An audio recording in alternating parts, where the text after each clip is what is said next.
Michel Bèze, vous êtes le conseiller artistique de la 10e biennale de sculpture sur bois à Condrieu, la dernière commune du département du Rhône quand on est au sud. Qu'est-ce qui va caractériser cette 10e édition? Comme toutes les autres, c'est une des plus réputées sur la qualité d'accueil, la convivialité et la technicité. C'est aussi une biennale d'art, donc les artistes qui sont là viennent de différents pays, je crois. Cette année, il y a 4 pays, plus la France. Et régulièrement, on fait des appels dans tous les pays limitrophes. On a eu une colombienne, par exemple. Et il y a tous les gens qui se présentent, postulent et font une maquette. Alors cette année, des artistes des Pays-Bas, d'Italie, de Pologne. Qu'est-ce qui fait que des artistes, vous en êtes vous-même un, viennent ici dans un symposium d'une petite commune? Parce que, je vous disais, c'est sympathique. Ce n'est pas un petit symposium. C'est pas un petit symposium, c'est un vrai symposium de sculpture. C'est vrai qu'il n'y a que 6 places. Il y a une question de budget. Parce qu'une petite commune ne peut pas se permettre d'avoir une vingtaine de...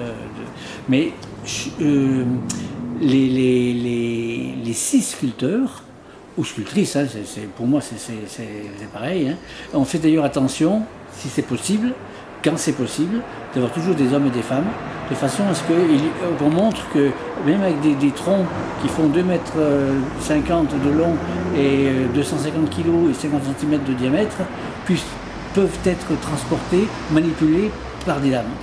Vous-même, vous êtes artiste, vous vous déplacez dans des symposiums. Oui. Qu'est-ce qui conduit un artiste à venir, outre le fait de rencontrer des collègues? Quel est l'intérêt pour un artiste de se déplacer? Un symposium, c'est la rencontre et le partage des techniques, le partage de la qualité du travail, le partage des connaissances pour se magnifier dans notre art. Voilà. Et en plus, c'est en général rémunéré, pas trop. Il y a un prix, vous voulez dire? Pas assez, mais c'est aussi important.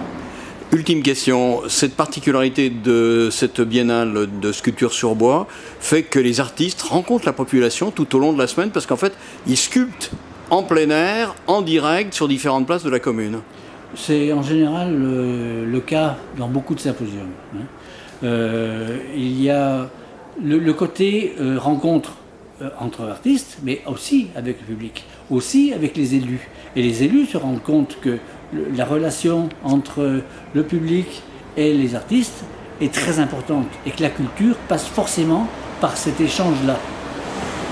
Ultime question, la sculpture dans l'ensemble des arts, la sculpture ça remonte à très très loin. Ici il y a une sculptrice qui va repartir d'une colonne, on pourrait parler d'une colonne grecque. Comment est-ce que vous situez, vous en tant que sculpteur, cet art à côté de la peinture et d'autres arts? Moi ce qui m'intéresse c'est le volume. Je suis dans le volume, toujours. Donc je ne fais pas de peinture, je ne fais pas d'autre chose, si ce n'est de la sculpture. Mais quelle que soit la matière.